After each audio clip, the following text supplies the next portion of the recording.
Ambati silks Kanchipuram sorry store now in Vijayawada. Exclusive పట్టు saris, సల్వాస్ and lehengas. ఒకవైపు ఆకాశ మార్గంలో అమెరికా క్షిపణులు ఇరాన్ పైన విరుచుకుపడుతుంటే మరొక వైపు అదే అమెరికా నడిబొడ్డున ఒక ఉన్మాది మారణ హోమం సృష్టించాడు.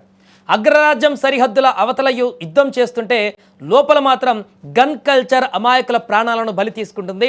టెక్సాస్ రాష్ట్రంలోని ఆస్టిన్ నగరంలో జరిగిన ఈ భయానక కాల్పుల ఘటనలో ఒక భారతీయ విద్యార్థిని ప్రాణాలు కోల్పోవడం ఇప్పుడు ప్రపంచవ్యాప్తంగా సంచలనం రేపుతోంది. యుద్ధ సెగలు సముద్రాలు దాటి వచ్చి అమెరికా వీధులలో ఇప్పుడు రక్తపాతం పారించాయా అన్న అనుమానాలు వ్యక్తమవుతున్నాయి. ఆదివారం తెల్లవారుజామున అందరూ ప్రశాంతంగా ఉన్న సమయంలో ఆస్టిన్లోని ఒక పాపులర్ బీర్ గార్డెన్ వద్ద ఒక్కసారిగా కాల్పుల మూత మోగింది.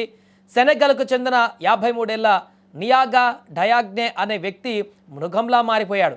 ఇరాన్ జెండా గుర్తు ఉన్నటువంటి టీషర్ట్ను ధరించి చేతిలో పిస్టల్ మరియు రైఫిల్తో జనంపైకి విచక్షణారహితంగా ఎగబడి కాల్పులు జరిపాడు. పక్కా ప్లాన్తో వచ్చిన ఆ ఉన్మాది క్షణాల వ్యవధిలోనే అక్కడ ఉన్న వారందరినీ పూర్తిగా చెల్లాచెదురు చేసేశాడు. కనిపించిన వారిని కనిపించినట్టుగా కాల్ చేశాడు. ఈ దుర్ఘటనలో 21 ఏళ్లటువంటి భారత సంతతి విద్యార్థిని సవితా షాన్ అక్కడికక్కడే మరణించారు. ఇక ఉన్నత చదువుల కోసం అమెరికా వెళ్ళినటువంటి ఆ యువతి ఇలా ఉగ్రవాద భావజాలం ఉన్నటువంటి వ్యక్తి చేతిలో మరణించడం ఆమె కుటుంబాన్ని ఇప్పుడు తీరని శోకంలోకి ముంచేసింది. సవితతో పాటుగా మరో వ్యక్తి కూడా ఈ దాడిలో మరణించగా సుమారు 14 మంది తీవ్రంగా గాయపడ్డారు. సమాచారం అందుకున్న వెంటనే రంగంలోకి దిగినటువంటి పోలీసులు నిందితుడిని అక్కడికక్కడే కాల్చి చంపారు. ఈ ఘటన కేవలం గన్ వైలెన్స్ మాత్రమే కాదు, దీని వెనక పెద్ద కుట్ర ఉందన్నటువంటి కోణంలో FBI దర్యాప్తు చేస్తుంది.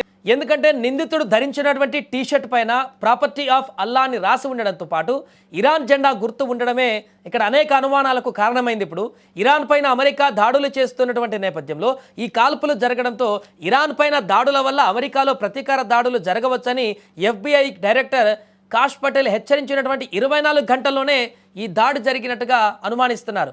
ప్రస్తుతం అమెరికాలోని ప్రధాన నగరాలలో హై అలర్ట్ కూడా ప్రకటించారు. పశ్చిమాసియాలో జరుగుతున్నటువంటి యుద్ధం వల్ల స్థానికంగా ఉన్నటువంటి తీవ్రవాద సానుభూతి పరులు రెచ్చిపోయేటువంటి అవకాశం ఉందని కూడా నిఘా వర్గాలు భావిస్తున్నాయి. ఒక సామాన్య విద్యార్థిని యుద్ధానికి ఎటువంటి సంబంధం లేకపోయినా ఇలాంటి ఉన్మాదానికి బలి కావడం పైన ఇండో అమెరికన్ సమాజం ఇప్పుడు తీవ్ర ఆగ్రహం వ్యక్తం చేస్తోంది.